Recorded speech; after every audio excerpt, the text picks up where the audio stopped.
Hi, my name is Brian Freestead. This is my game dev live stream, or if you're watching this on YouTube, it's recorded and uploaded there. I am vying to release a game on Steam by the end of the year. I started this project in January, and my game is working title ChronoPlatformer, but it's a puzzle platformer, 2D puzzle platformer game where you are stuck in an infinitely repeating day until you're able to accomplish the main story, and then you are able to move on and the game ends. So, the work I've been doing tonight is getting me kind of caught up here, although this isn't quite right. Let me adjust this because I was busy on Tuesday. I'll probably be busy every Tuesday for a little while now. There, now I'm caught up.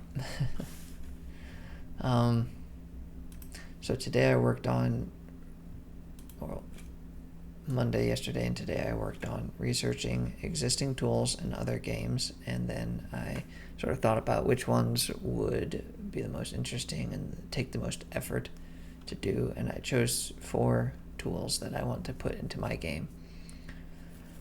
I also then worked on writing out the exposition for my game. Let's talk about the tools first. So, the main set of games I'm familiar with that have these kinds of tools I'm thinking of is, of course, The Legend of Zelda. There are obviously other games with tools in them, but I think they have the biggest selection. So I spent most of my time researching into that and then seeing if there were any other puzzle platformers that had unique items.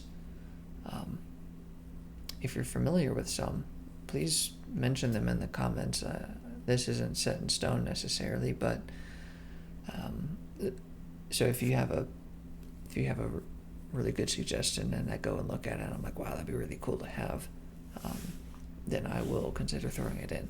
So if you're familiar with a puzzle platformer game that has an item or equipment that would be has a really cool kind of puzzle mechanic into it, comment it and I'll take a look at it. So here's all the list of things that I have heard of before, and here are the ones that I decided to put into my game, which is the most important or interesting part of it.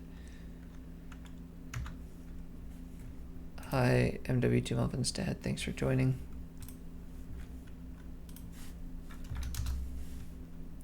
This is your 50th day commenting. Thank you.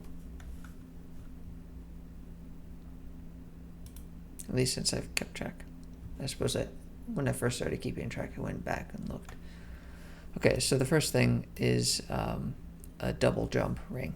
So at the beginning of the game, you'll only be able to jump once, and then you'll get this ring, and it'll let you do a double jump.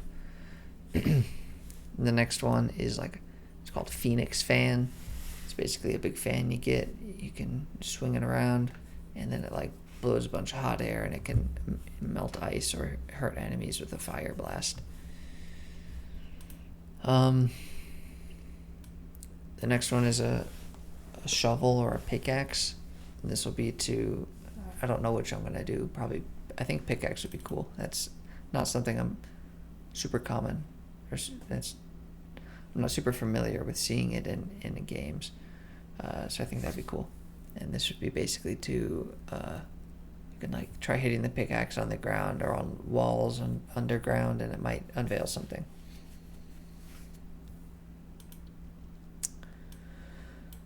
Okay, potions to grow or shrink. This is an idea I had. I think it would be really cool. Let me kind of draw what I'm thinking.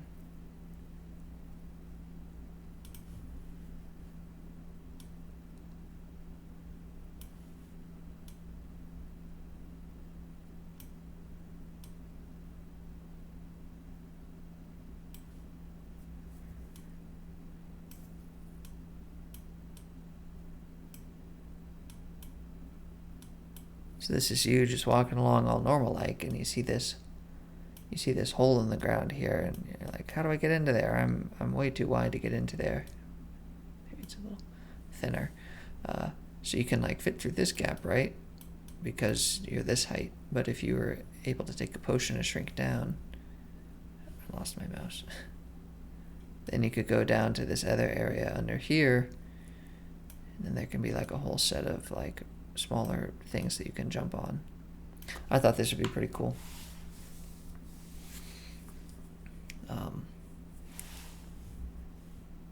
Yeah.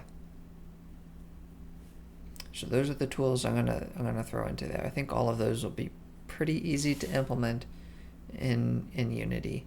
Probably the hardest one would be the shovel or pickaxe, followed by the phoenix fan, followed by the potions to grow or shrink, and then finally the double jump ring. That will be pretty simple because I've already got double jump. I just have to have a way to conditionally enable it if you have the ring, and you can't double jump if you don't have it.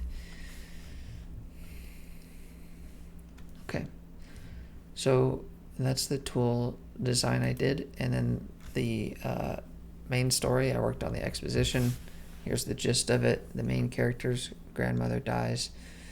A volcano erupts while he is away. The town is destroyed, and then the main character is killed. He wakes up the next day unharmed. His grandmother is still alive. He realizes that he is stuck repeating the same day. That's the exposition. That's like the introduction. I've got a bit more. I've got a specific page here where I wrote a bit more about it. I'm trying to keep it really simple here. This will be my simple outline. I'll say main story outline.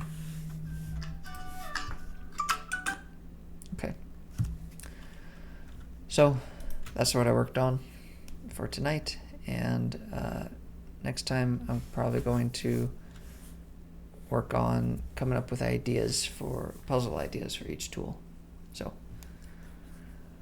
thank you for watching, and as always, have a nice night. Bye.